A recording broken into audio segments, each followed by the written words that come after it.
to the Berry County Board of Commissioners meeting for February 18th, 2025. If you would please stand for our Pledge of Allegiance. I pledge allegiance to the flag of the United States of America and to the republic for which it stands, one nation, under God, indivisible, with liberty and justice for all. Please be seated. Reports from state and county officials at this time. Are there any state or county officials that are with us this morning and would like to update the board? Hearing none, limited public comment. At this time, any member of the public wishing to address the board may do so for up to 3 minutes. You guys are really cooperating this morning. Wow. Okay. The chair will entertain a motion for approval of the February 4th, 2025 Committee of the Whole meeting minutes. Move approval. Hatfield. Support. Campbell. Motion by Hatfield, support by Campbell for approval of the February 4th, 2025 Committee of the Whole meeting minutes. You've been called worse.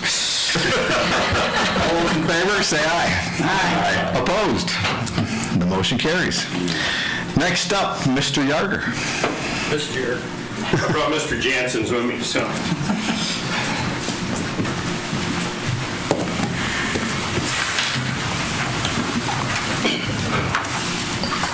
Are we on?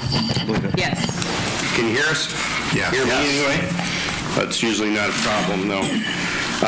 We're here today to ask that you recommend to the Board of Commissioners approval of the Berry County Local Emergency Planning Committee to submit for a fiscal year 2025 hazardous material emergency preparedness grant and authorize the LEPC chairperson to sign. This grant's, it's a match grant. The match would be $375 for the county, which can be an in-kind match. If it's not in-kind, it can probably easily come out of Patrick's budget. So the grant would pay $1,500, so the grant total is $1,875. This allow us to, for one, purchase a subscription to the system that the state uses to track hazardous material sites that have to report for Tier 2. Will help for planning for those sites. It is an ongoing annual subscription. This grant has pretty much been here since I've been here. That long? What's that? That long? That long, yes. And yeah, they finally got this in line, in my opinion, that it's something worth doing now. You dug more into it than I did. If you want to add anything. Yeah, so it sounds like previous concerns were regarding FOIA, and it sounds like they've figured out some solutions to that, and speaking with our counterpart in Allegan County, they started doing this last year. They have a little bit more information and how to work with that those FOIA requests. They have approximately 50-some sites in Allegan County at this time. Their annual subscription is $700, and so the rest of that money would be able to go to the LEPC for other needs or things that we could use it for. Okay. And the system is called Tier 2 Manager, and this is managed with a private company in conjunction with the state of Michigan and the MSP, or Michigan State Police. This will allow the local jurisdictions to have access to these plans that are required, as Jim mentioned, to be reported. So the fire departments within the county would actually be able to have a digital access. The health department is also one of the sites or partner organizations that needs these plans and has requested access to that as well. So there's some benefit not just to emergency management and to the county, but to our community as a whole. Fantastic. Now, Jim, only because we've done these grants before, is this going to actually be approved this year, you think, or will it be approved 2 or 3 years? Yeah, this one happens pretty quick. So this one stays within an 18-month time frame thing. So there's only a few month overlap between one to the next. So fantastic. Any questions from commissioners? Seems like a fairly simple request. Hearing none, the chair would entertain a motion to recommend to the Board of Commissioners approval for the Berry County Local Emergency Planning Committee to submit for the fiscal year 24-25 hazardous materials emergency preparedness grant and authorize the LEPC chairperson to sign. So moved. Support. Motion by Smelker, support by Getty, to recommend to the Board of Commissioners approval for the Berry County Local Emergency Planning Committee to submit for the fiscal year 2024-2025 hazard material emergency preparedness grant and authorize the LEPC chairperson to sign it. Additional discussion? All those in favor say aye. Aye. Opposed? The motion carries. Thank you. I tried to wordsmith that down as far as I could for you there, David, but Before you leave, sir, can you tell me how many years you've had with us in Berry County? just shy of 21, so. Just shy of if 21 If I'd years. stayed till the end of March, it'd have been 21, but. Okay. 20 in 11 months. Well, on behalf of the Board of Commissioners, I want to express our appreciation for your almost 21 years of service. You've been steady at that position. It's good to have your experience and your leadership behind that board. I've been to several of the local emergency planning committee meetings. It's good to have that camaraderie and just that collaboration across many departments. So just can't tell you enough how much we appreciate you, the excellent job that you've done leading the county, keeping us safe over those years. Luckily, there hasn't been anything major. We were a little concerned about the pipe across the river, the Consumers Energy thing last year, but everything worked out okay, so good collaboration. But your leadership is appreciated. Your years of service is greatly appreciated. So on behalf of the board, we want to say thank you to you for your years of service. So any other commissioners like to add into that, feel free. I think he was afraid that we were going to celebrate too much at the committee meeting last week. Yeah. So he chose to go out and visit a fire site, and he left it to Pat to run the meeting, and, Patrick, I think has I been... have great confidence in him, and we may or may not have rock, paper, scissors for it. Well, it was obvious that he's been well coached because he made it through the meeting without any problem. But you were missed, and we really wanted to do something to All right. I roast you, appreciate if it. nothing else, at that meeting. But Jim is going to continue on as a member of that committee, and we're appreciative of that. So, thank you. Thank you. As I tell everybody, after I got hired to this position, I believe I figured out what I wanted to be when I grow up. Thank you. Thanks, Jim. It's been great serving this community. Thank you.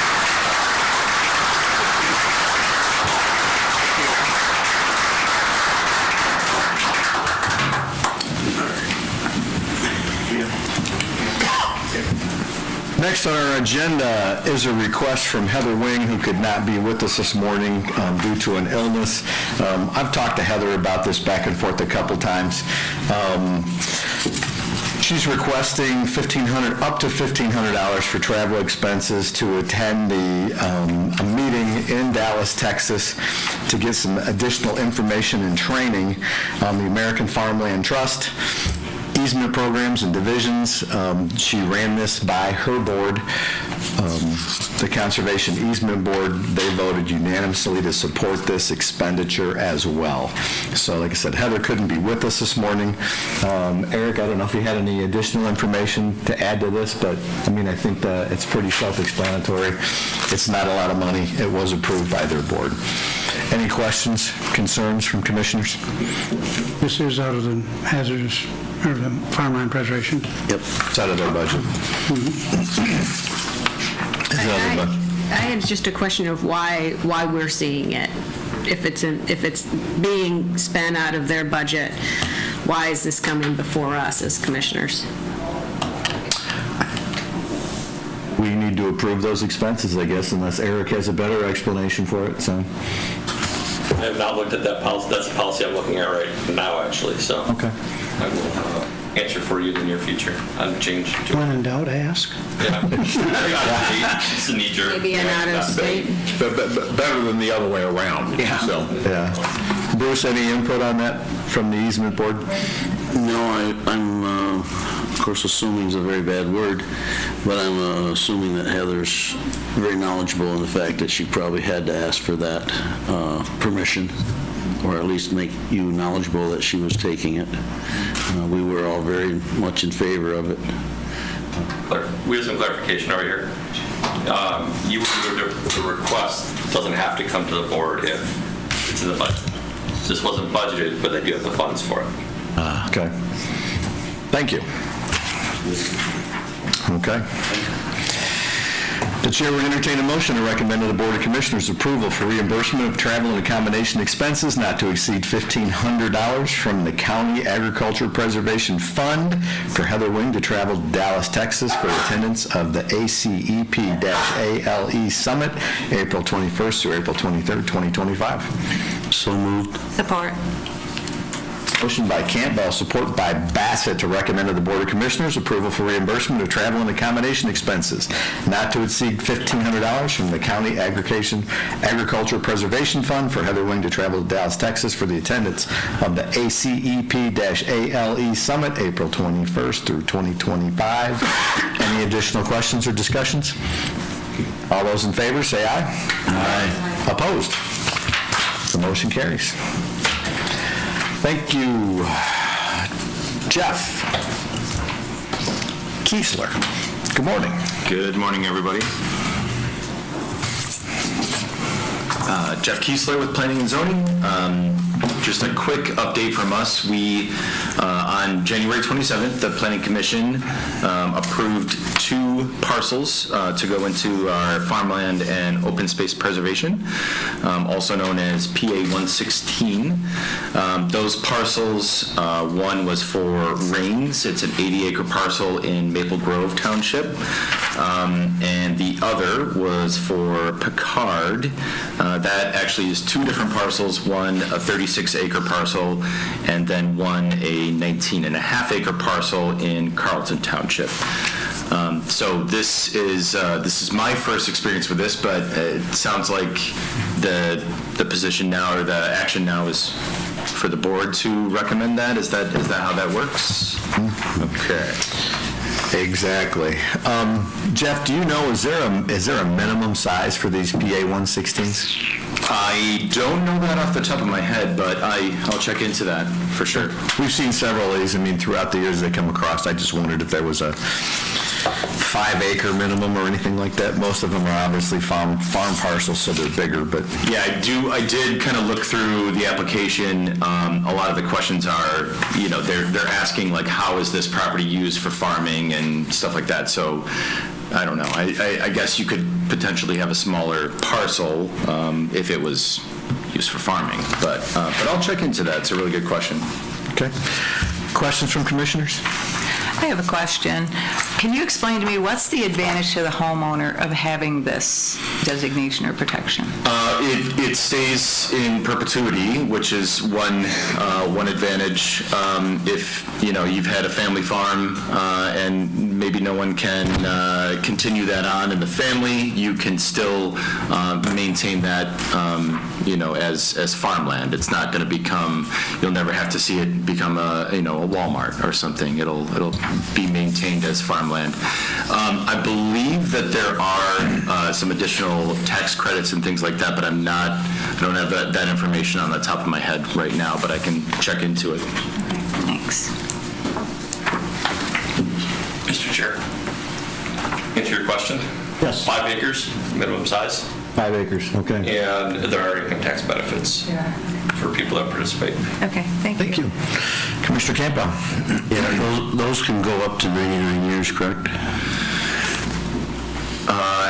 Yeah, it is. Okay, I'll trust you. Yeah. This is my first experience. I think they run from 10 to 99. Okay. I was just curious what the years were on these.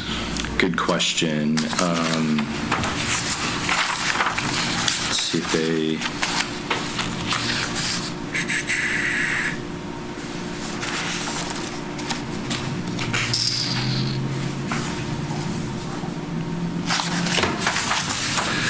I am not seeing that information right on the application, but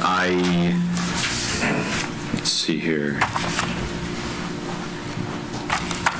I would be happy to confirm it, though, and get back to you. Just a curiosity, I understand that probably the smaller numbers taken more often because, as I understand it, if somewhere during that process they decide they want to be out of it or they want to sell or something like that, then all the gratuities they've got in the meantime would have to be repaid back, right?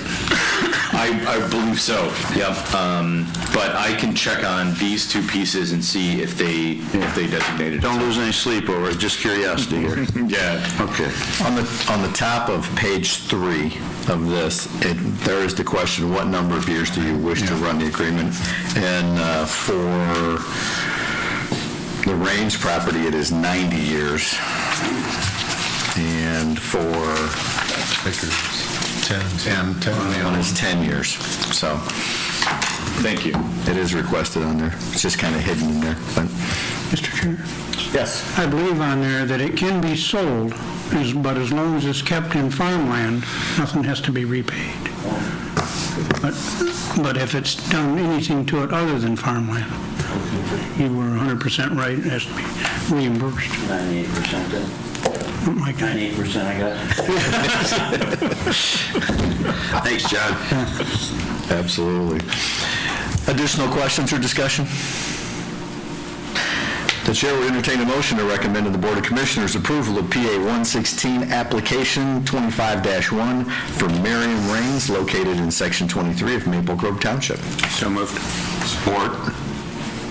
Motion by Colton, support by Hatfield to recommend to the Board of Commissioners approval of PA 116 application 25-1 for Miriam Raines located in Section 23 of Maple Grove Township.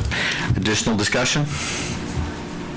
All those in favor say aye. Aye. Opposed? The motion carries.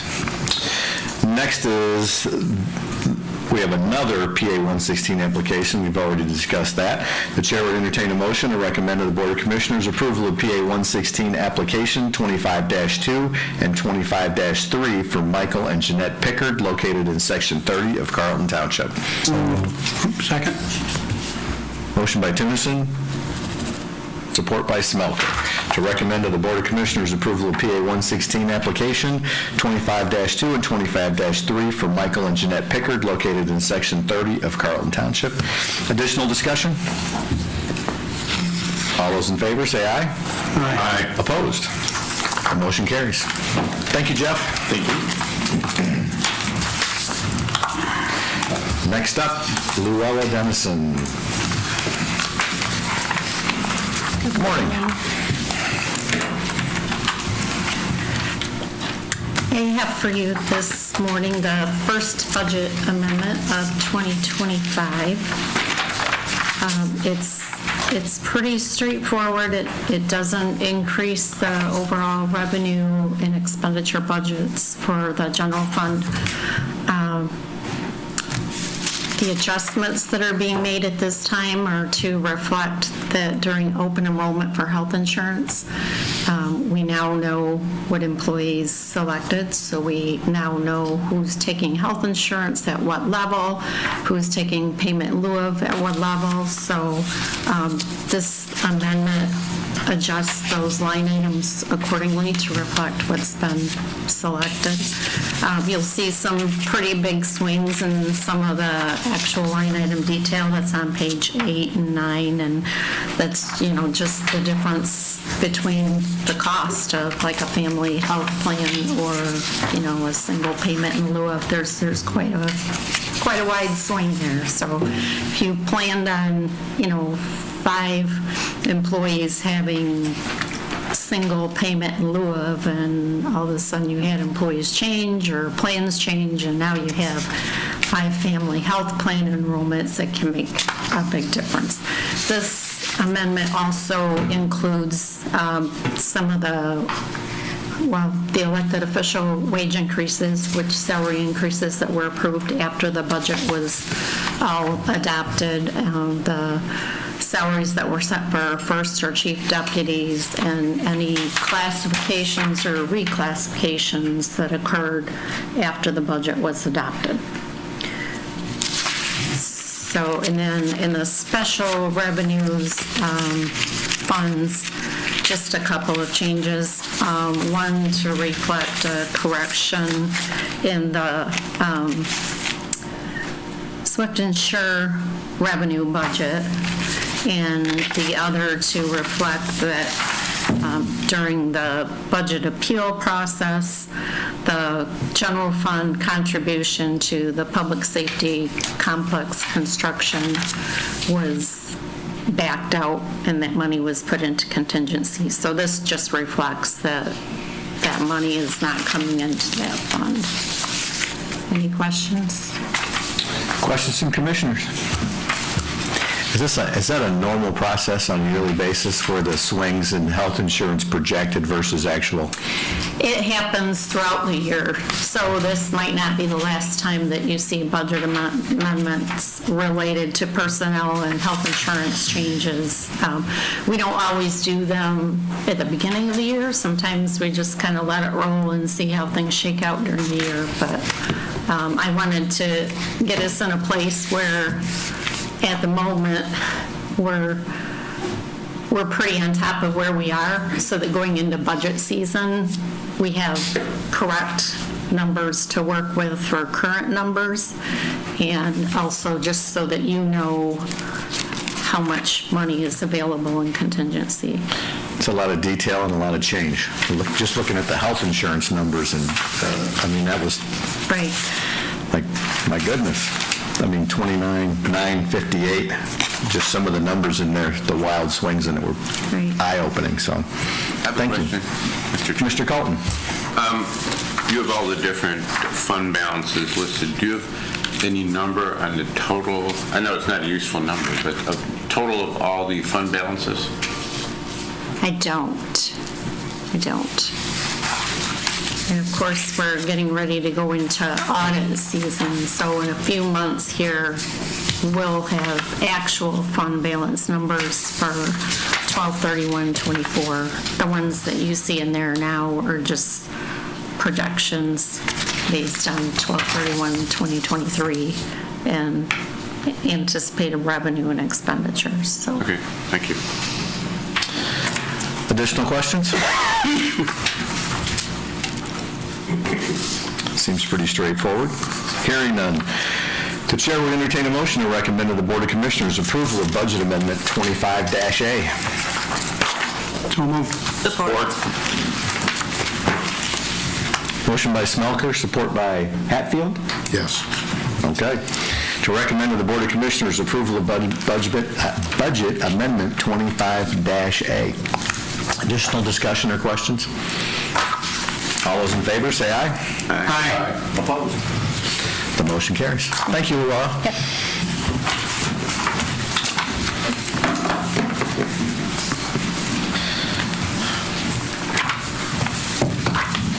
Morning, Mr. Chair. Good morning. Commission. With me this morning is Mary Freeman from Lean and Green, Michigan. They are the administrators of a PACE program in the state of Michigan, PACE, Property Assessed Clean Energy. They are here today because the developers of the Rail Coach project reached out to look at possibility for PACE financing on their project. And I'll let Mary get into all the details on that, but I don't see, there's Nicole. You want to come up too as well?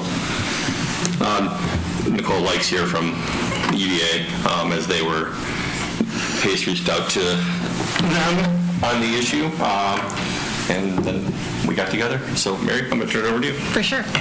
Good morning. Thank you so much for having me at the Committee of the Whole this morning. Thank you for inviting me. I have a quick presentation just to give an overview of this program, just so that you have a sense of it. But at the heart, it's a financing mechanism that requires a partnership between the property owner, the lender, the local government, and administrators such as ourselves, and contractors to do work on commercial buildings, commercial-only buildings. But I'll run through the slides first, and then hopefully that'll clarify some things and hopefully trigger some questions from you all about the program and how it works and and the interest. We usually only reach out to new counties when a project presents itself and the property owner requests that we come and see about potentially asking you all to join our PACE district, that's why I'm here today. So, is there a clicker, or are you clicking the slides? Or? Martin in the back wall. Okay. So just talk next page. Okay, next slide. Hopefully I think I can see them up there. Hold on a second. Yep.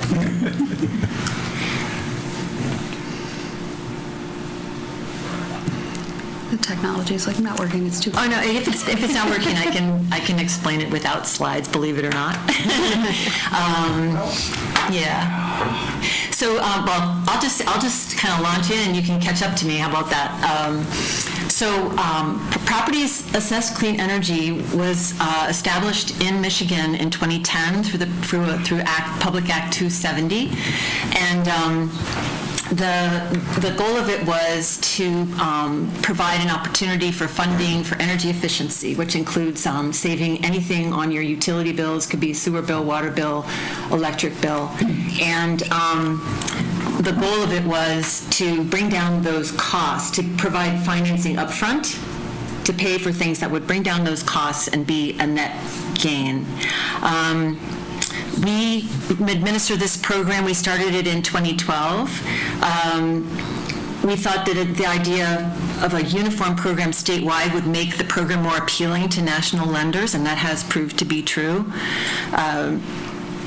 We connect commercial property owners with private lenders and local contractors, and we see the projects through from beginning to end in those PACE districts that join.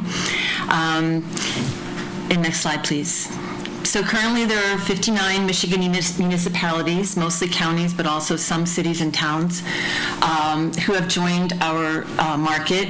It covers almost all the population of the state, and our most active counties are in Southeast Michigan, not surprisingly, Wayne County, Macomb, Ingham, but also Grand Traverse, and we've had projects in the Upper Peninsula, in Ottawa County, really all over the state. And each year we add 2 or 3 new districts. Next slide. Oh, I'm sorry, this is good, yeah. So the properties that are eligible to access this economic development tool are, first of all, commercial buildings, and they could be almost any type of commercial building, as long as it's not government-owned, as long as it's not private residential. Could be multifamily if it's 4 apartments or more. It can be agricultural. It can be retail, office space. Senior living facilities have used PACE extensively. I think maybe of our 87 projects, 20 of them may be senior living facilities. We've had nonprofits, we've had churches, YMCAs, all have accessed this financing. Next slide, please.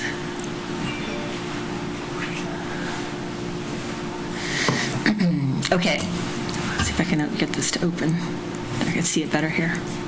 Okay, so it brings in private capital, and recently the opportunity actually expanded. So it's not just for energy and water efficiency and renewable energy. It's always been for renewable energy, although I have to say the majority of the projects have involved the nuts and bolts of any commercial building. So mostly people fund HVAC systems, insulated roof, windows, caulking, sometimes some permeable surfaces if their city has a utility cost for runoff, those kinds of things. But recently they added in protection of a building against severe weather, so it could be flood or drought, and also funding of mitigation of hazardous materials. So, for example, PFAS or lead in the drinking water, any hazardous material that's on the site of that commercial property. It has to be within the parcel of the loan. Is now eligible for PACE financing. So the funding comes with fixed interest rates. The loans go over 25 years, and they're actually considered a tax, and that's where you all come in. because even though there's absolutely no cost to the county, no tax dollars are used in this program, the property owner voluntarily requests a special assessment against their own parcels, their own commercial property, and then technically it goes on the tax roll, but it creates this incredible security for lenders. So national lenders have been extremely successful in 40 states tapping funding, because when it's on the tax roll, people pay. People pay off their loans. So that's the security of it. It improves the property. So the mortgage holder, there's always a mortgage holder also, and typically PACE will come in when they've gotten to the edge of what their mortgage holder will fund. And the mortgage holder has to provide written consent to add a PACE loan to that property, but we've had every project they have, maybe we have to explain it, but they ultimately do approve the PACE assessment because it helps improve the property with funds that they don't have to use, but it enhances their own investment. So it increases the property value. Needless to say, development projects also provide jobs, so that's another benefit. Next slide. This is about some of the eligible improvements, and I mentioned some of them earlier, but could be the most popular are in the top section there. Oh, also water efficiency. If you think about a senior living facility, there's tons of bathrooms, so they're all low-flow toilets, low-flow showers. Gray water systems. Could be geothermal, solar, are always options.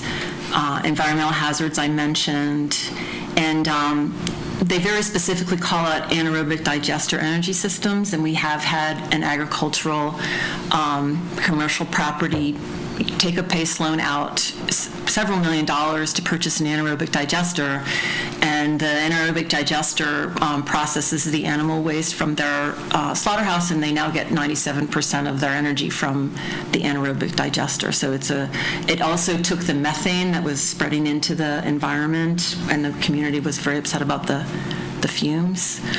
It completely eliminated the methane gas through this very expensive but very effective equipment, and then they were able to pay it off over 25 years. Next slide, please. So typically PACE, I mentioned before, there's always a mortgage, almost always a mortgage already. There could be utility rebates, MEDC loans, some SBA loans can go along with PACE. PACE plays very well with other types of financing. We recently got approval from HUD for any kind of HUD-backed housing to finance. And so it's pretty expansive in that department.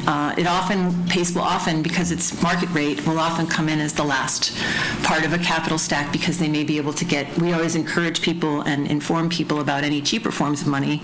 PACE is it's not a grant, it's not subsidized by the government in any way, so it's a market rate. It's a market rate, but often, because the payments are stretched out, it's manageable. Next slide. So this is our market rate data. We've closed 87 PACE projects since 2019. I looked up yesterday. The smallest was $115,000. The largest was $18 million. The average is around $3 million. We've brought $308 million in private capital into the state of Michigan, and those are some of the impact in terms of energy, water, et cetera, the savings and jobs created. Next slide. We can just run through these quickly. This is a hotel in Antrim County. I think it's 1.8. I can't quite see it, but 1.8 million in PACE. Next one. The Stellar Resilience Inn in Grand Traverse. Family Church, Grace Chapel in Ottawa County. Romulus Self-Storage in Wayne County.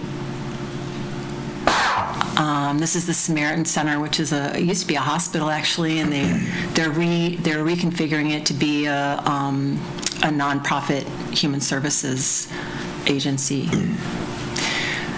So this is not as relevant for a new county, but still kind of interest. We've been around the state. We've been to all 59 of our local governments in the last year because there were some amendments to the state statute that added the actually a waiver for the savings to investment ratio, which property owners had requested. It added some rules about new construction building above code, and it also added in the environmental hazards aspect of the PACE statute. And so we had to go around to all 59 counties and have them update their program reports to include those items. And in some cases, they had joined in 2014 or 2015, so there were a lot of new, updates to the program as well. So it was a fantastic opportunity to get to update everyone, to renew interest in the program, and talk to for you all. You would be coming in after that, and so your PACE program report, which I don't know if you all have seen it, but we do draft all of the documents on behalf of the local government for everything to do with the PACE program, so that you have to do the absolute minimum of administration, even up to the point of signing a paper. Hopefully that's it. Maybe some discussion, depends on how you all want to do it. So that's what I'm here to pitch to you, to join our PACE district. We would administer it on your behalf and try to make it as seamless as possible. But people always have questions, so I'm welcome any questions or thoughts on the program. Questions from commissioners? Commissioner Chair, Colton? thank you. Okay, so I'm trying to understand this. Is very complex. Okay, so apart from the regular mortgage, say we're talking about the Royal Coach, they want to do what environmental kind of improvements? I'm not sure, because I'm not sure. You're talking about the 420 East Mill Street? Yeah. Do you know? So we haven't been provided the specifics on that project, but we do know that with the build-out, they're planning to try and make it as energy efficient as possible. So instead of building to standard, they're trying to build above standard, and so that PACE funding, should the district be established, will help them take that, those energy efficiencies that they're trying to build into the next level, which in the long run for them, the thought is, the savings over time will add up and offset the cost of doing those improvements. But anytime you add something to a project, right, the costs go up, so you have to secure more financing, and this is another tool that would allow them to do that without necessarily having to do another TIF or a brownfield or something like that. Okay, so here's where I'm just having trouble understanding. So you want an assessment on these improvements?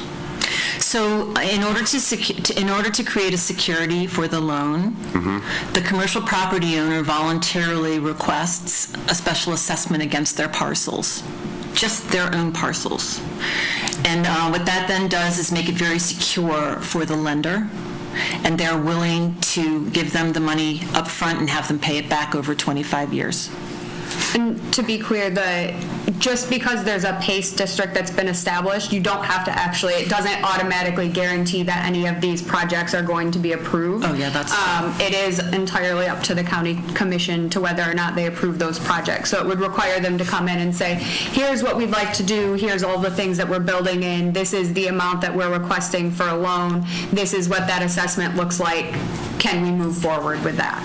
And one of the things they do need to do is have an energy audit that shows that the savings are actually there and gives a very clear idea of the plans of the project and what kinds of technologies they're planning to implement, because in order to match those PACE funds with the parts of the project, it has to meet the statutory requirements, and our role is to do that due diligence. We pore over those energy audits and make sure that they are meeting the state statute.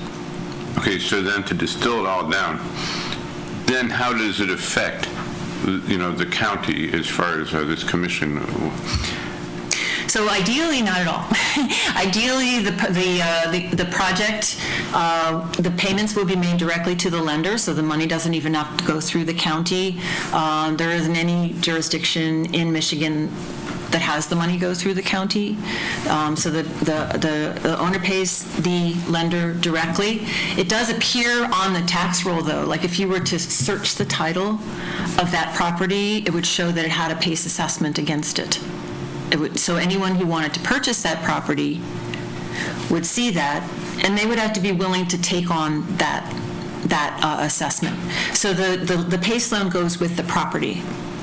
As opposed, so when the PACE lenders are doing their underwriting for it's the same as underwriting for any kind of bank. If any of you are bankers or familiar with that, the underwriting is that same kind of rigor, but they're also looking at, is this a business that's going to be still in existence in 25 years? I mean, nobody knows for sure, right? But it's got to have a very solid business plan with a very strong case that that they're going to either that owner is going to continue with it, or that it can be easily sold and continued in the same use. There's no cost or risk to the county.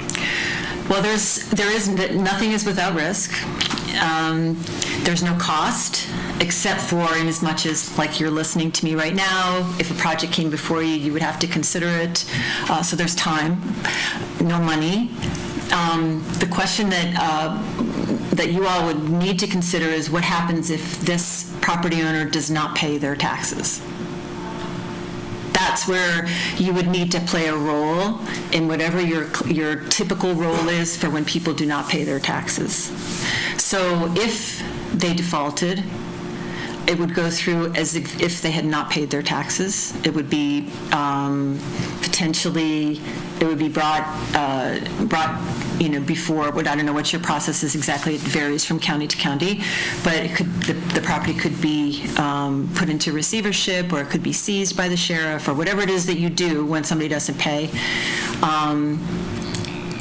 So far in Michigan, no project has gone all the way through that process. We've had a couple that have defaulted, but even though there was like maybe a 6 or 7 month period where it was on the tax bill it was written on the tax bill that they had defaulted, it was sold before it went through the whole process. It takes about 3 years for something to go through the process. Not a single property has that happen to. And the default rate nationally is also very low, and the reason for that is because of the nature of this security. So the default, though, is bundled with the PACE improvements.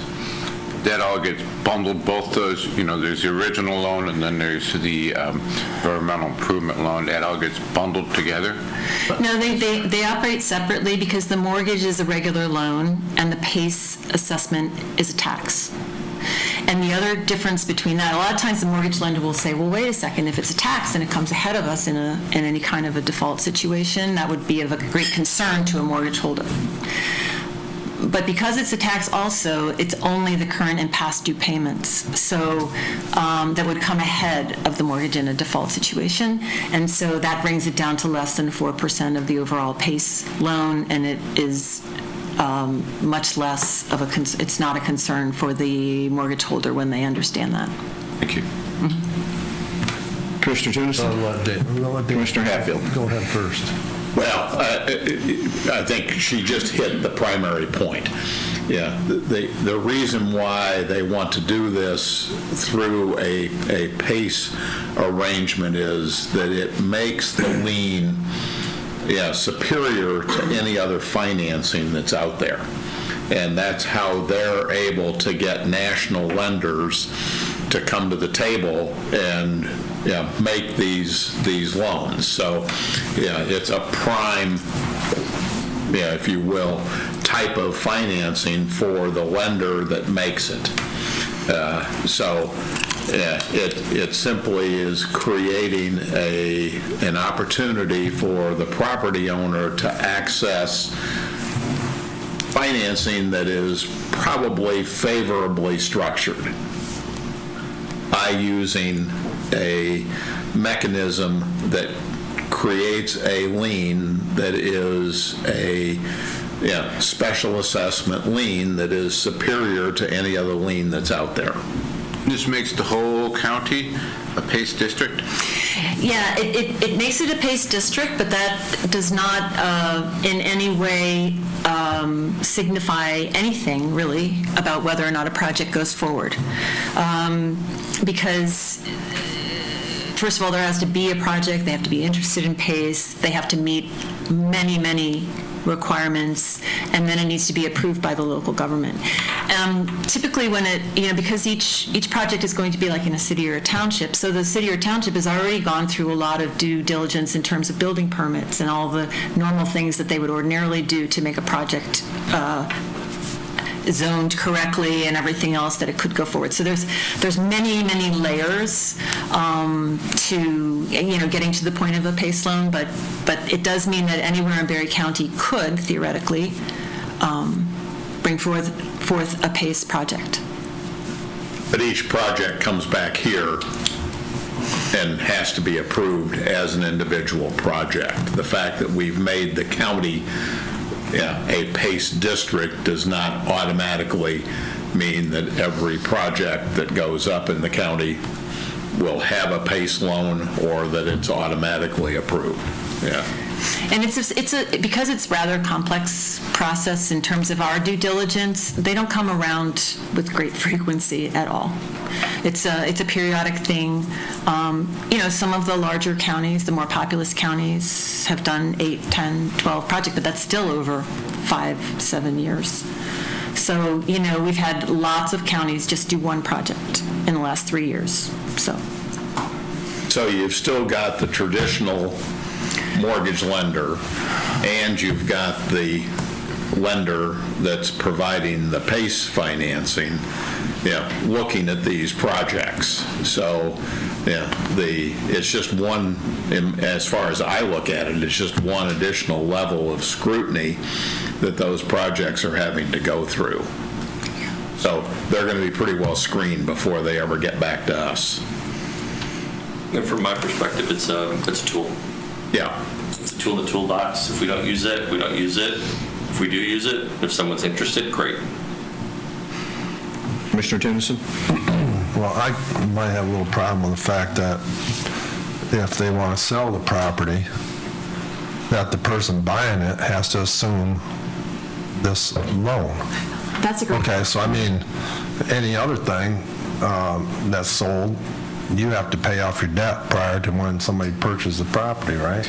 At a closing. Well, whether it's assumed or paid off, that's a matter of negotiation between the purchaser and the property owner. So it doesn't have to be assumed. It's eligible to be assumed. So actually, that's a benefit to a seller that they can offer a buyer the chance to assume this existing debt as opposed to having to go out and get new debt to support a higher purchase price. So I don't see it as a negative. I see it as a positive. So what's the benefit to somebody who already has they're paying, let's say they're paying $1,500 a month, so then what's the benefit for them getting another mortgage? They're getting, but this mortgage is financing qualifying energy-saving improvements that they want to make, or whether it's improvements on an existing project or something they want to incorporate into a new project. It's simply a favorable way to finance a higher quality of construction. No, I got you. I understand, but, we still only have so many dollars a month to operate on, right? Sure. Yeah. So I'm just saying, what's the benefit for them to go in deeper in debt, I guess is what I'm getting at. But that's for them to decide. And if the developer of Royal Coach, or Mill Street, is that what you all call it, Royal Coach? Okay. Decides that those units will be more marketable if they have energy efficient elements to it, then this is a tool that they can use. Hopefully, the energy efficiency improvements are reducing costs that help them keep those units affordable. Well, with them building new, they're going to be using the latest technology as far as LED lighting and everything, water-saving toilets, a lot of things that are there now. I can see this more useful for, like they're talking about, older four-family or larger units that have been around since the 70s. that needed to be upgraded, I could see where this would be beneficial to them, but as far as like the new project down there, I'm assuming they're going to use mostly all latest technology stuff anyways. Not necessarily, because some of that comes at added cost. So, they can either put in what code requires, or they can upgrade it, and this is a way to finance those upgrades. I agree with that one statement. Just a little history on the buying, selling. So there have been 8 projects that have changed hands in the last 4 years, I guess you could say. Half of them have, the buyer requested that they pay off the loan before the purchase, and half of them have taken on the assessment. So it's just been kind of 50-50 what people choose to do. The other thing I want to mention is that the original pay statute required that the savings exceed the cost of the payments. In other words, the modeling of the savings would exceed the cost of the payment.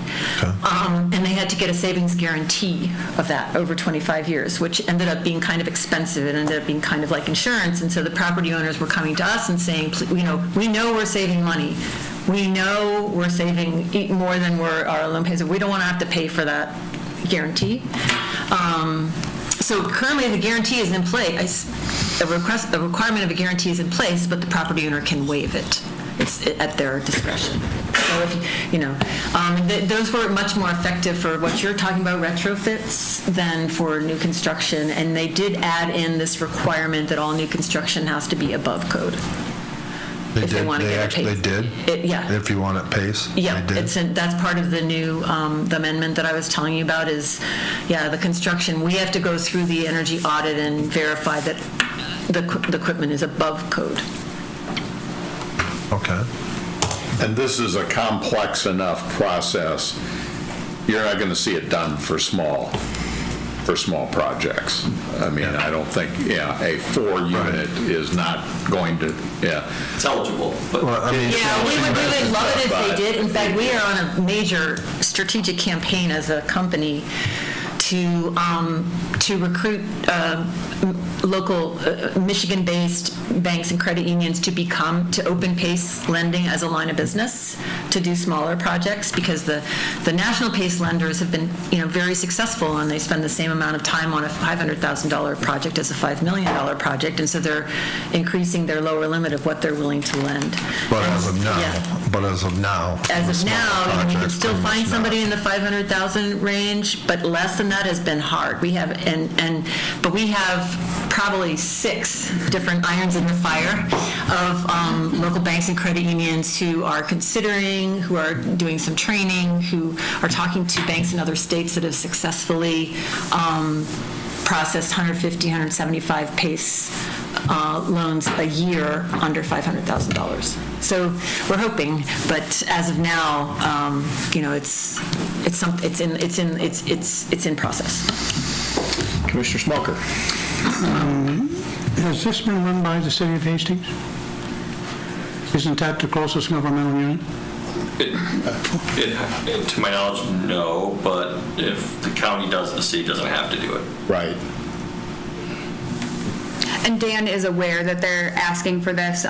Mary did come and present at a Brownfield meeting and at an EDA meeting, and Dan was at both of those, so he was able to ask some of those questions about how it would impact the city and what their role in that would be. So they are aware of it, and they are, it sounded like they were interested, and I don't want to put words in his mouth, but it sounded like it was something that they were interested in, because it wasn't them coming back to the city to ask for additional layers of tax cuts and things like that. You see, they can tax also. Why isn't the closest governmental unit putting this tax on and collecting? Well, I think the way I look at it is that from a county-wide perspective, it's a tool that we can apply in every community if there's an option for it. We do, like Middleville, we have the Brownfield Authority that covers Middleville. It's completely by choice how we set it up. I like, from the type of financing it is, I think you've heard, there's not going to be 6, 7 a year. If we get one, that's great. If we get one every 5 years, that's great. I think from aggregating by size, it makes sense for the county to look at it from that jurisdictional standpoint. My next question is, does this have any effect at all on our 100% tax fund? Or does our 100% tax funds just deal with our government units? Can this person turn in the thing and we pay the taxes on this? No. After? They cannot, it's... You know that for sure. It's clearly written in the program and in the special assessment agreement that they cannot access that fund. No access to that fund. And it has been reviewed by the county attorneys, and it's been reviewed by them for multiple of their jurisdictions. So when Tim Pro looked at it, he said this is the first time he's seen it, and they signed off on the agreement. Interestingly, your question about the smaller local government units, when we first started, we were based in Oakland County, and we went to cities and townships and got the city and township to join. And then we got to 9, so we had 9 cities and townships and in one county, and then Oakland County joined. So the townships and the cities were quite happy to just pass that hat to the county. There was no sense of like, oh, we need to have this locally because we need to have extra control or things like that, because they do have control over the projects anyway, and it just makes it simpler to have one program, because each of those 9 were like a little bit different, and it made it harder for the lenders, like, well, I don't know, this isn't a county, this is such a small area. So the county has turned out to be a better, what do I want to say? It's the right size for the project. Yeah, it just simplifies things, is what it is. It simplifies things for the local jurisdictions too, and doesn't take any, power over the project away, because they still have their ways of approving projects locally. Couple questions for clarification. Is this for partial funding? Is this stack financing, where you're a piece of the financing, or are you financing the entire project? For us, it could be either. We have had projects that their entire project was PACE funded. More typically, as the projects have kind of gotten larger in scope, it's part of a capital stack, but there's nothing in the PACE statute that designs it one way or the other.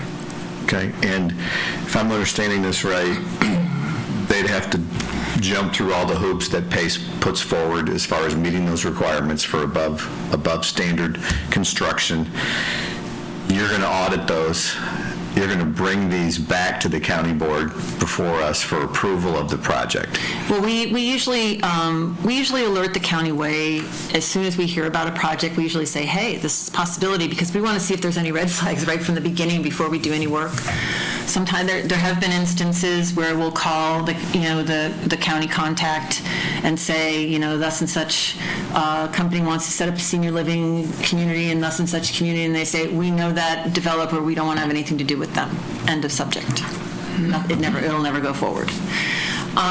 So we usually try to let people know ahead of time, just in case there's any red flags. But then as it gets closer, we would give you all the information that we have, and then we would make a recommendation based on our review of things. Okay, because I don't know that anyone on this board is green energy certified to understand those construction details. No, we would make sure that the energy audit showed that it met the state statute requirement. That's what we do. As administrators, we try to take every administrative burden off of you all and help make those determinations based on our experience and having looked at them a million times. And the determination of credit, you're looking at that as well, to saying that these guys are a good risk? That really falls more to the lender. They do an underwriting process that's as stringent as any bank or credit union. We do see the same documents, but we aren't bankers, so they do that banking side of the underwriting to make sure that their banking history and their finances, et cetera, are in place. We do check on things like, part of the state statute is there can be no outstanding tax. They can't have any outstanding tax payments, can't have any outstanding utility bills of any kind. We do all that research. Okay. And you said there was no cost to the county? Correct. The only liability that we potentially would have if there's a default on payment? Correct. Okay, so that's our liability. Are there administration costs, or is there any additional administration that would fall on the county? There is not. except for in the case of a default, you don't really need to do anything. You don't need to bill anybody. You don't need to receive payments or process payments. Hopefully, you'll help us promote the program. We ask people to put the program on their website. We ask if we can be invited to economic development meetings, or if you know of a project, you steer people our way. If there's any opportunity for that, that's great. Okay, and even though like the particular project we're talking about here is in the city of Hastings jurisdiction, you're saying if the county approves this, it would come before the county board? Would it also go before Hastings City? It would not. And actually, it's up to you how you want to do it. Okay. Because you would fine tune your program to meet your needs. There are many counties, I would say half, that have an authorized official assigned, and the authorized official decides whether or not the project's going to go forward. They use their own, informal process to make sure. There are others where there's a formal, presentation to the board, and the board has to vote on it. There's some where it's the board chair that can decide. Each local government decides, how they want to, feel comfortable with that process. Okay. It's still going through the full planning and zoning process and the building permit process. So, the city has a lot to do with it. It just doesn't have to manage the financing piece of it. Okay. Commissioner Smelker. So this is a special assessment that goes on. Correct. So this would have nothing to do if they got a TIF project going. There wouldn't be any state reimbursement on this special assessment. Shouldn't. Right. Shouldn't's not a good answer, Rick. There's no, it does, you can have PACE financing and a brownfield TIF. The PACE financing cannot access any county funds, any city funds. That was the answer I was looking for. Yeah, it's very clear in the documents of joining our PACE district. It says it like many, many times. Cannot access any funds, no revolving loan funds, no county funds, no taxes, et cetera. We set it up that way originally because we wanted to, we're an open market. We work with all lenders, we work with all contractors, we work with all local governments. We wanted it to be, as business friendly as possible. Just a comment, and I don't know about anybody else, but when people have two payments to make on this, when you get your major loan and then you get a PACE loan, that's two payments you have to make.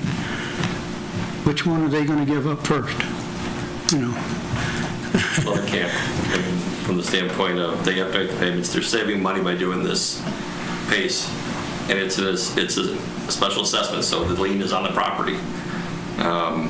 So once again, they're making a business decision that this is beneficial for them. That's the way I like about this. We're not forcing anybody to do anything they don't want to do. You're just giving them a tool to help improve their properties. Interestingly, also, because it is a tax, it's considered a tax, the payments are twice a year instead of monthly, so it's different from a mortgage in that regard.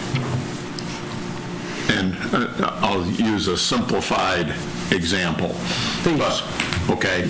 But if a homeowner has a first mortgage and a second mortgage, they've got two payments. Which are they going to make first? They're going to make the first mortgage. And this loan becomes like the first mortgage because since it's a tax lien, it is superior to the other mortgage liens that are going to be on the property. That's why this company wants to go through the That's why government. this company, and it's why the lenders want to be the originator of these loans, because it gives them a first right position on the collateral.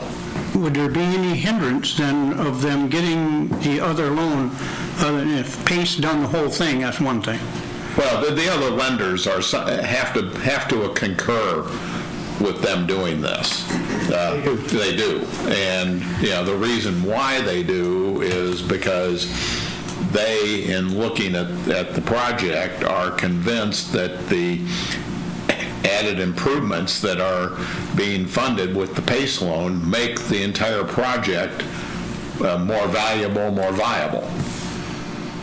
But, yeah, you cannot put a PACE lien on if the underlying mortgage holder does not agree to it. In writing. There's a whole document they have to sign. It's a one-page thing, but they have to It's a sign. it's what's called a subordination agreement. Yeah. And Dave, clarification. When you were in banking, did you guys do 25-year loans for any capital type besides buildings? You probably even do buildings for that much. Not commercial, no. So this gives them a longer term to... Yeah. So it's advantageous financing. And I would say the other thing too is that this is a recommendation. After this, the next step is a public hearing. So we're not taking a final action today. So if there's information that comes out, we're going to we would vote to move forward today with the public hearing. There's one thing. You're going to vote to recommend to the BOC to approve a resolution of intent. So next week, you would then approve the resolution of intent, which would also then schedule the public hearing for March 11th, if you're so inclined. So that's going through the public hearing. If there's something that comes up you're not comfortable with, then we can further dissect this, get more details, more input, and more information. So this isn't a final action of approval for it today to the BOC. This is a step in the process. I'd still like to get Mr. Hatfield's opinion. I mean, this is his forte, right? Yeah, and I strongly endorse doing this. I think to some degree we're all recalling some of the debate that went on with the TIF project. This is totally different. Totally different. We're not committing any of our funds. We're not committing any of our constituents' funds. This is simply giving a developer access to another avenue of financing. There is very, very little downside to this for us, and essentially no cost. So it's just, when a developer looks at potentially doing a project here, they know that this is a tool that they can access if they want to. And they would probably rather work with a community where this tool is available than to go somewhere else where this tool is not available. So, to me, it's a very low-risk way to offer individuals that choose to develop here another financing mechanism. One other question. When this, she says that there's been 2 or 3 that haven't paid, and it's a tax, so say they haven't paid for 3 years, then does this go to court, and eventually is the county able to sell this building? Yeah. What? Ultimately, but chances of that ever happening are... Well, no, because you've got... But you still wouldn't have to pay. Let's say you owned it, you still wouldn't have to make the payments. No, you're not making the payments. You just end up selling the property to recoup whatever it is you still have outstanding in past payments. But you've got at least 2 other lenders. We don't have anything outstanding, though, because really the taxes ain't coming to us anyway. No, but in the event of a default by the borrower, typically one of the secured lenders are the ones that step in and take over that project. And when they take over that project, they've got to satisfy the tax liens. So, In this, then, I believe you said that the payment goes directly to the loan, right? Then the county is notified that this has been paid somehow?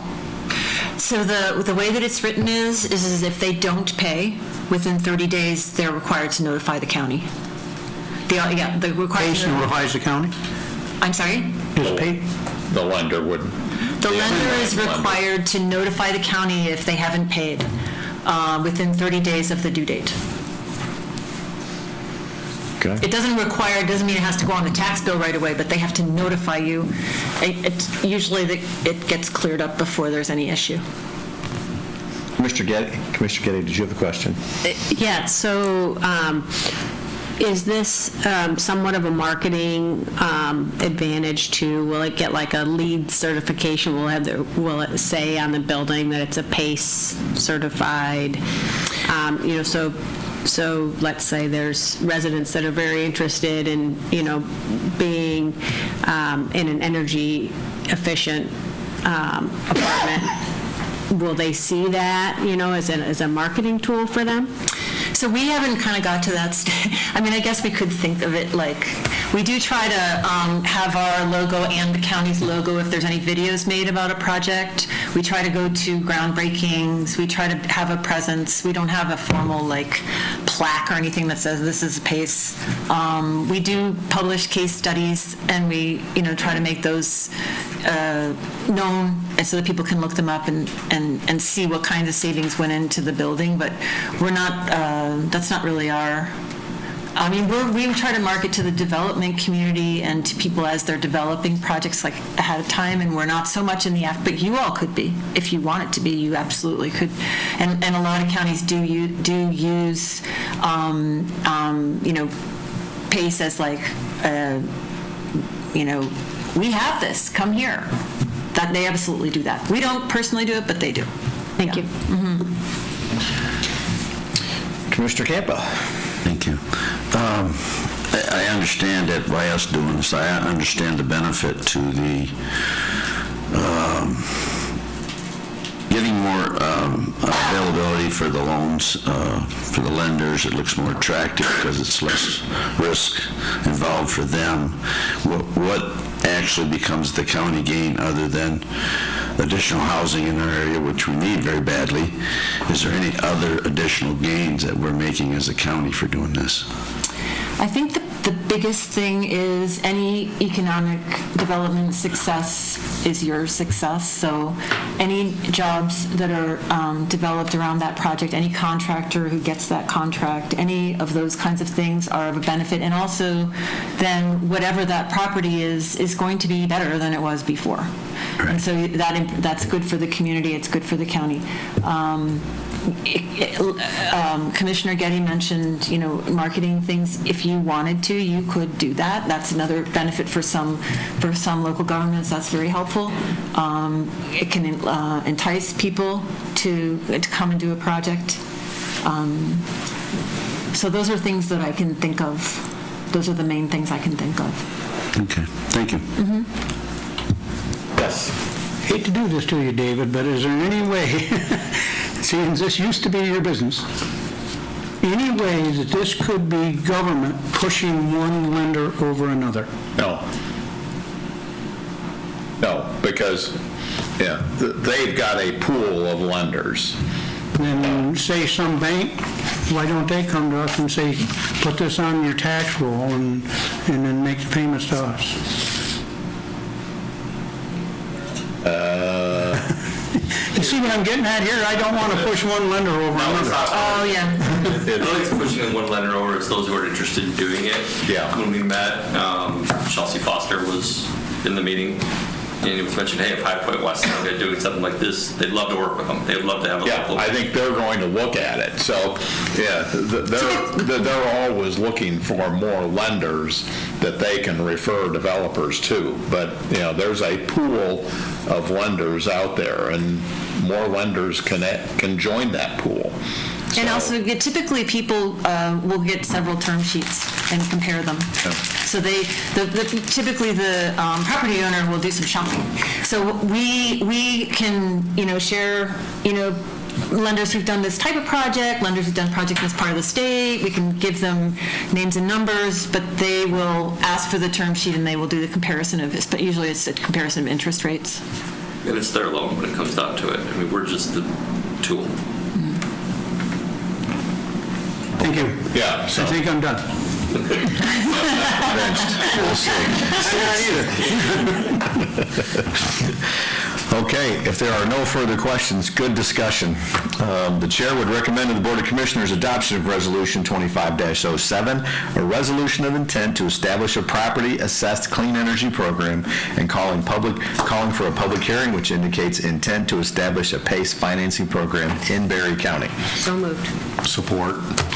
Motion by Getty, support by Hatfield, to recommend to the Board of Commissioners adoption of Resolution 25-07, resolution of intent to establish a property-assessed clean energy program and calling a public hearing which indicates an intent to establish a PACE financing program in Berry County. Additional questions or discussion? All those in favor, say aye. Aye. Opposed? Aye. Catherine, thank you. I thought sure you'd force me to make that motion. Noted, one nay. Surprised, ain't you? Not at all. We're going to take a 5-minute break before we dive into our final agenda item of the Earned Sick Time Act. So we'll be back at about 10:20. Thanks again for having me. Thanks for coming, Mary. Yes, if anybody has any questions in the meantime, feel free to email them over and I can get them over to Mary and we can have those questions ready for the next meeting too.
Thank you. All right. Hold on. Mary. I don't know how many, there's 8 of them, right? Okay. Thanks. Toolbox. There you go.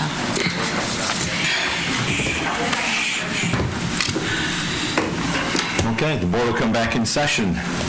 Eric, Earned Sick Time Act. I was really hoping that we'd have some changes from the legislature before we had to discuss this, and frankly, have been putting it off, and so we could see those changes. There's a bill the House has passed, the Senate's looking at as well. I know there was, and this is really tied together with the tip wage issue you see. So this all goes back to the citizen initiative that we approved that requires us as an employer to give 1 hour of sick time for every 30 hours worked to all employees, seasonal, part-time, full-time. We meet the standard with full-time. That's not an issue. So really, there's a lot of things on this that I was hoping to see in the bill the legislature passed that really would mean nothing to us, because we are already providing a good benefit. There are staff members that wanted us to not even bring this up today. I'm like, well, I need to get something out there. I've had some counties I've seen just say, we're not doing anything until the legislature acts, somebody can sue us. I'm not going to name those counties. I thought about doing that, but at least I wanted to bring it up to your attention. This goes into effect February 21st by order of the Supreme Court. So this all came back last year, if you recall seeing this in the news, that the Supreme Court basically said the Republicans couldn't adopt and amend in the same session this initiative, which would have gone to the voters, but it wasn't approved yet. So that's why it puts us in a bind. You have a policy that's been adopted or recommended by the county attorneys, which is in your packet. We have changed it a little bit to kind of meet what we already do. Like right now, you can put a limit on the amount of hours someone takes in a year under this new initiative. We don't have that requirement right now. You can take up to whatever's in your leave bank, which I'm not asking to change that initiative. Change that, even though we could. There are some things in here that clarifies what a family member is, the reasons why you can use this. We added to supplement a portion of the counties when we give somebody short-term disability. There was probably some language in here under number 1 where it fit, but it's probably something we needed to add. Just so if right now we pay 67% under short-term disability, and a lot of employees take that third to use to make sure they get 100% of pay, which is a practice we've done forever. It's a very typical practice. Maybe not have been as clear in here in the original policy. I know it's pointed something out to me this morning. The way it's written in here doesn't really, the 72 hours that we have right now, that we get a year, it's close, but it's not exact, so I need to tweak the language anyways. They basically said they basically wrote up whatever was in the act and said, here you go, pass this. So we need to do a little bit of tweaking on this, but I needed to bring this to your attention and let you know we are not going to be in full compliance by the 21st. The good thing is this is only for our non-union employees. Union employees don't have to do anything until their contracts are up. So we'll be working to try to resolve this, and hopefully at the same point the legislature makes some changes the next 10 days. Well, not 10 days anymore. 10 days when I really started looking at this issue, but by the weekend. I'm not going to hold my breath, but we'll see. Okay, do we need to do anything with this today then, or is this just informational at this point? Are we going to tweak this and bring it back to the board? So that's more informational for now, but just know that when I bring it back, it'll be, we need to do it. So if there are any specific things that you're concerned about in here, let me know. But we'll continue plugging away on this. So right now, we're at 72 hours per year? Yes. Okay, and they can bank those 72 hours per year up into how much? Unlimited? Yeah. So you could bank 10 years at 72 hours? If you do it, and some people, I think one of the big changes in here I tried to call out, the big change is like, right now we allow people to buy out at the end of the year. portion, well, I can't remember how much do we allow them to buy out? Whatever was approved in their bank, That year. So you, the balance in their oh, the balance of the bank, we would let people buy out if they so choose. They could do partial, all of it. The act doesn't allow that, so that would go away this year for non-union employees, and we do that in December. Next year for union employees, and that's not a negotiable. That's not a, hey, we want you to let you do it. We cannot do it by the act. There are other things in there that we could choose to do, like we could say you're only taking 72 hours off of sick time a year. That's a choice that the act gives us. We don't do that now, but we could make that change. And there are other little tweaks like that that we are allowed to do, but we can't be more restrictive then. So I think we're continuing to watch us, once again, whether the House bill reads, the way the Senate bill reads, they're not that far away, but they're not the same yet. So we know there's going to be a process that comes into place in there. So depending on which way they go, if at all, we'd have to come back and tweak it anyways. So I think that's why some counties are just like, we don't want to mess around anymore, we're tired. And that's why staff wanted to wait, but I wanted to at least bring it up to your attention. Okay. Questions from commissioners? Sounds like we've got a little bit of a ways to go on this, although we're probably at the 10-yard line. There's a little bit more work to do on this, so. It's pretty close. Okay. Well, once again, that could all get thrown for a loop depending on what the legislature does. Exactly. Which, your guess is as good as mine. Okay, well, we appreciate the update at this point. We won't take any action on this, but we will look forward to hearing about this probably at the next cow cycle or whenever it gets completed from the state. Yeah, I think the one thing to be aware of, we have to maybe, at a cow, we may need to do a special if it becomes like a timing issue. Okay. I'll just make that aware right now. So if there are any concerns you have, let me know. Okay, perfect. Thank you, Eric. Limited public comment at this time. Any member of the public wishing to address the board may do so for up to 3 minutes. Going once. Commissioner comments. Commissioner Tennyson. Today was an example of, there's a lot of life knowledge that sits up here. And when some subject comes up that you don't know about, and one of our fellow commissioners, like Commissioner Hatfield, can educate a little bit, I appreciate that. I appreciate your opinion. So I think that's what we're good at, is listening and forming good rounded opinions. So that's all I got to say. Commissioner Campbell. I'm good. Commissioner Hatfield. I'm good. Commissioner Bassett. Catherine and I attended the Yankee Springs Township meeting, and a lot going on there.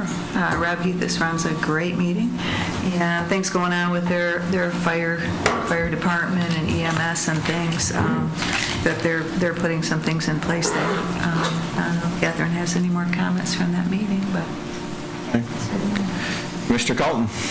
This last week I was at Castleton Township, Woodland Township, and the village of Nashville. Mr. Getty? Yeah, I'll echo that the township supervisor in Yankee Springs, they've done a great job running their meetings. It's very transparent. It's a great meeting. And just that my heart really goes out to a business owner in Middleville that lost their business last week, Gymnastics in Motion, and that facility was really a hub of a lot of activity for families and really an outlet for a lot of kids. It's sad to see it burn to the ground. Commissioner Smoker. Nothing other than that my no vote, it could change. I will be looking into this PACE thing more and asking more questions to the public. I'm going to go to the City of Hastings and some banks and start asking questions. Not that I don't believe you, David. I just want to make sure. That's all I got. Okay. I'm all set. Thank you for coming out on this wonderful, beautiful, balmy day. Enjoy the weather. Be safe. We will see you next week. Thank you. Negative 8 when I left my house this morning. Yeah. Negative I didn't like seeing that number on my car. Oh, -11. You win.